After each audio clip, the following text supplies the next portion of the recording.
है, एक सूतीय धारा है, एक व्यासीय धारा है। अगर पाणिनि की कृपा हो जाए तो भागवत जी का शब्दार्थ लगाया जा सकता है।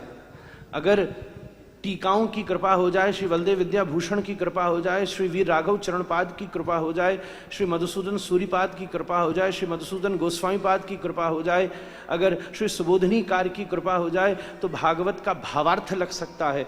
पाणिनि की कृपा शब्दार्थ लगा देती है, टीकाओं की कृपा भावार्थ लगा देती है, पर अगर किशोरी जी की कृपा हो जाए तो रसार्थ का उद्घाटन हो जाता है। भक्त्या भागवतम शास्त्रम व्युत्पत्त्या न टीकया, उसके पूर्व में अवस्थित श्रीमदत्व उसकी इस विलक्षणता का प्राकट्य करता है। अभ्यास के द्वारा ज्ञान को जन्म दिया जा सकता है, पर किशोरी की कृपा हृदय में ज्ञान को प्रकट करती है। जो जन्म लेता है एक दिन उसकी मृत्यु अनिवार्य है, पर जो प्रकट होता है वो अमर होता है। इसके पूर्वगत स्थित श्रीमदत्व उसी करुणा का परम प्रकाश करता है। बहुत समय पहले वृंदावन में बड़ा विचार हुआ, भागवत में श्री राधा है कि नहीं। अरे स्वयं भागवत ही राधा है महाराज। ये स्वयं श्री किशोरी जी का ही परम मनोरथ है। ये श्रीमदत्व से युक्त है, प्रथम अक्षर ही श्रीमद है।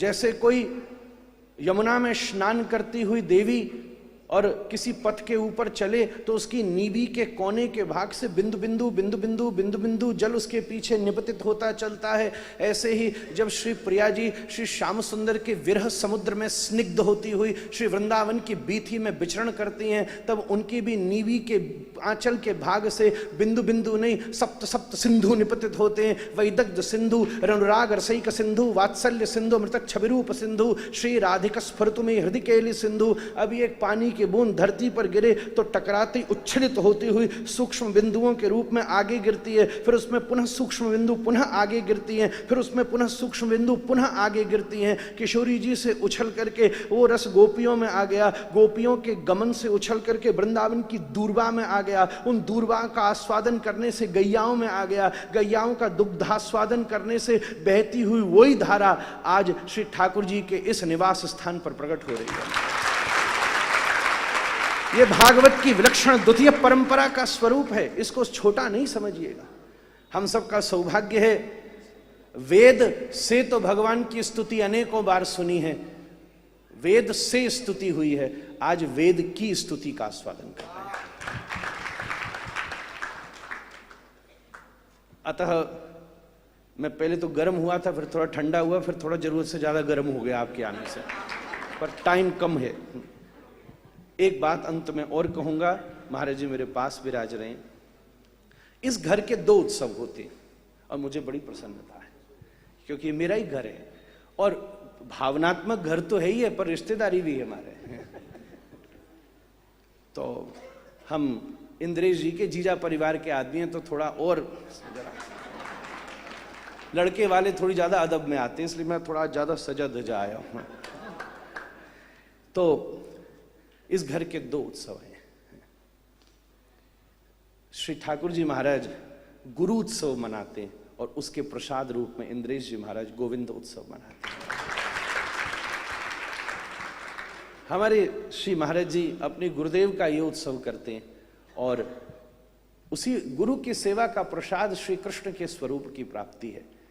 उसी प्रसाद रूप में गिरधर लाल जी इस घर में पधारे हैं और श्री इंद्रेश जी श्री गिरधर लाल जी की सेवा का अवसर पाते हैं। गुरु सेवा का ये प्रत्यक्ष क्रम इसी रूप में अवस्थित होता है। इस गुरु उत्सव और गोविंद उत्सव एक ही बात। सूरदास जी से पूछा, तुमने किसी भी पद में गुरु का नाम क्यों नहीं लिखा, एक जगह भी गुरु की वंदना नहीं करी? तो सब बोले, सूरदास जी बोले, अच्छा मुझे नहीं पता, मुझे तो लगा कि मैं इन सारे पदों में गुरु की ही वंदना कर रहा था। वो नाम गोविंद था पर मैं तो गुरु की ही वंदना कर रहा था। ऐसा ये मंगल उत्सव मुझे तो पूरा बैठना था और यहीं रहना था। श्री राधारमण जी में एक कथा का क्रम चल रहा है, पर मुझे मालूम था कि आज यहाँ उत्सव शुरू है, तो उसके समय को मैंने थोड़ा आज आगे बढ़ाया, क्योंकि आपके यहाँ उत्सव है, ये मेरा सौभाग्य है। श्री ठाकुर जी महाराज को दंडवत प्रणाम करता हुआ, उपस्थित संत वृंदों को प्रणिपात करता हुआ, श्री इंद्रेश जी के ठाकुर जी से खूब लाड़ लड़ाता, उनको दंडोत करने वाले बहुत मिलते हैं, उनको हृदय से लगाता हुआ, उनको एक आलिंगन करता हुआ अपनी बात को विश्राम करता हूँ। श्री राधा रमण लाल। बहुत अद्भुत। पूज्य महाराज श्री अपनी अलंकृत वाणी के लिए जाने जाते हैं और जो उन्होंने अपनी वाग्धारा से हम लोगों के हृदय में गोविंद का सृजन किया है वह अतुलनीय है, अद्भुत है। बहुत बहुत धन्यवाद, बहुत बहुत साधुवाद। आप लोगों ने विस्फोट से विनाश देखा होगा, पर हमारे वैदिक सनातन धर्म में स्फोट से सृजन कैसे होता